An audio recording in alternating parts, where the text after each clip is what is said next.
Prayer Closet listener here. Hello. My last video I said I was going to come back with something about the Ten Commandments. So, hi, I'm here with the Ten Commandments. I have this book is fabulous. This is the Red All Bible Dictionary. This is what it looks like if you're ever looking for one. It doesn't come with the Kleenex though. This book has a lot of information, and I'm not going to go 100% into the Ten Commandments, but I'm just going to go over briefly so you might understand that they're still valuable today and they're still applicable today. So when Jesus gave his one command, he said, "As I have loved you, you must love one another." And that's John 13:34. In saying that, Jesus was covering all the commandments. The Ten Commandments, these are brief. Exodus 20 and Deuteronomy 5 have more of an explanation. Actually, there is in this book too, but it's long, and I won't keep you that long. But the first stone tablet was the relationship with God, and it's no other gods, no idols, no vain use of God's name. Keep the Sabbath holy. No other gods. We don't need another God. We've got one God. We've got Jesus. We don't have any other God that can do any other thing for us that Jesus can't do. Jesus can do more than other gods. A lot of other gods don't breathe or talk or listen or move. And then there are other idols, that people have idols and they treat them as gods. And if you are relying on something or someone to do something for you that God should be doing for you, then you're in the wrong. Then you are breaking a commandment. Now, honor your mother and father. Now, this comes in the second tablet, and this is relationship with people. So honor mother and father. If you're having a hard time with your parents, or you've had a hard time with your parents, I suggest you go to God and talk to him about it and find out how you can honor your parents, because it is a commandment and we need to do it. And if we do it, our lives improve. Believe it or not, they do.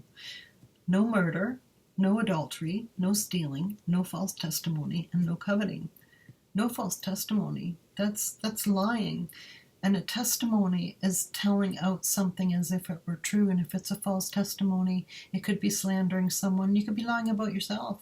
I could say, I've written 15 books and they're all bestsellers. That's false testimony, because I've written 4 books. And they're not bestsellers because I mostly keep them to myself. These, no coveting. The 10th commandment, no coveting. Stop being jealous and envious of people. Stop it.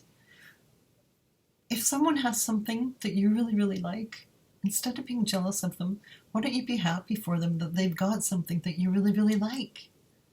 It's a nice thing to be happy for people when they have something nice.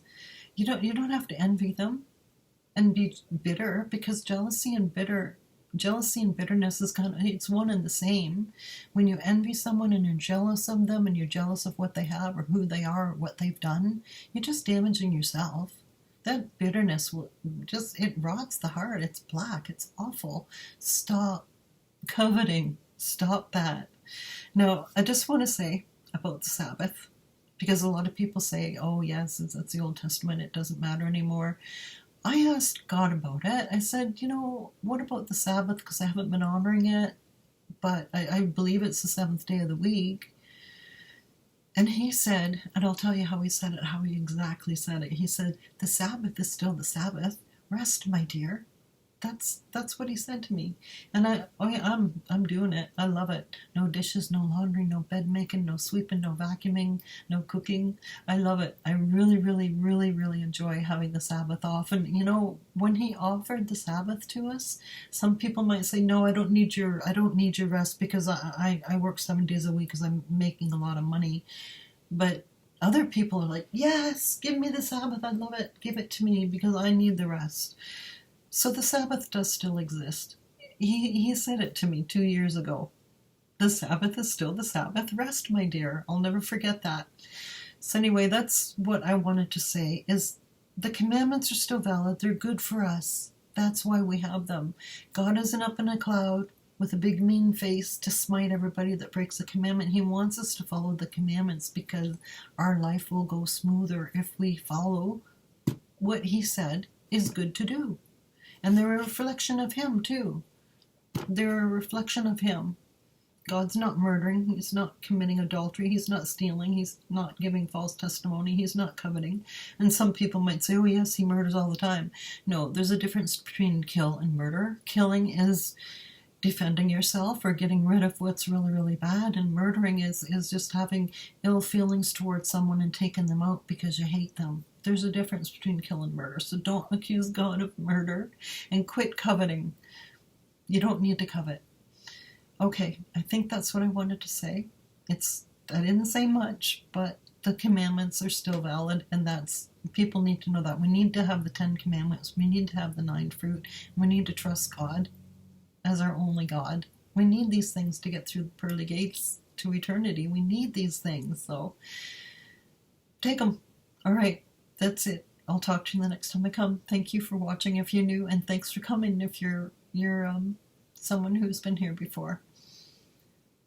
Okay, see you.